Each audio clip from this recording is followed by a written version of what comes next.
Canada is introducing some important changes to the post-graduation work permits program for international students, and that is starting from November 1st, 2024. Now, these changes will affect how students can apply for work permits after finishing their studies. So, what are we waiting for? Let's break down what's changing and how it could impact you if you are an international student. First of all, we are going to talk about what is staying the same. So, to get a PGWP, you still need to complete a study program at a school that's eligible for PGWP program. Secondly, you also need to meet general eligibility requirements and be studying in Canada. Thirdly, if you apply for it before November 1st, 2024, you only need to meet the current rules, so the new changes won't affect you. Fourth, if you graduate from a flight school that's eligible for the program, the new rules won't apply to you even if you apply after November 1st, 2024. Now, we'll talk about what's changing after November 1st, 2024. So, starting from this particular date, if you're applying for this particular program, you'll need to meet the new rules for language ability and your field of study.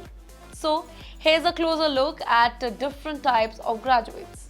Firstly, if you finish a bachelor's or master's degree, or even it can be a doctoral degree from a university, you need to show proof of your English or French skills.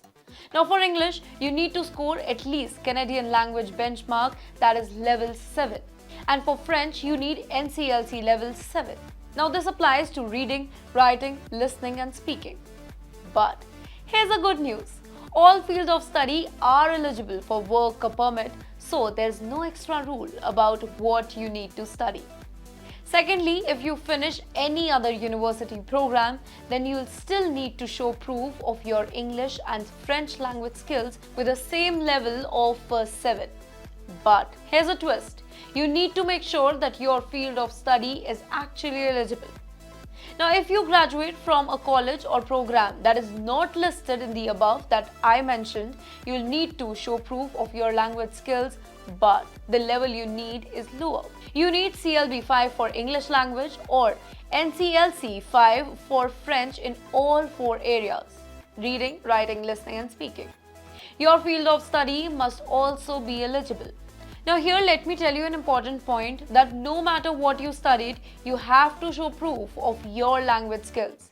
You can take language tests like IELTS or PTE core for English, or TEF Canada or TCF Canada for French. So your test results must be less than 2 years old when you apply for it. Now we'll talk about the field of study. Now some field of study will have specific requirements, meaning that your program must be linked to jobs that are in long-term shortage in Canada. Now the main areas include agriculture and food, healthcare, STEM, that is science, technology, engineering and maths. With that, it can be trades and transport. Now with all this, Canada is also cutting down the number of international student permits that it will issue in 2025. This is a part of government's program to manage the number of people that are moving to Canada. In 2025, Canada will issue around 4,37,000 study permits, which is 10% less than 4,85,000 permits that is planned for 2024. Then in 2023, more than 5 lakh permits were issued. So this turned out to be a little bit bad news for the international students. Now there will also be a new rule for the work permits of the spouses of some international students and foreign workers.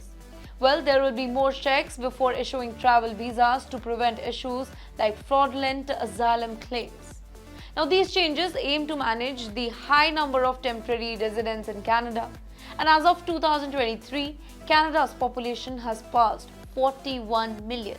Partly, it is due to immigration, and the government is adjusting policy to manage the flow of people that are coming into the country.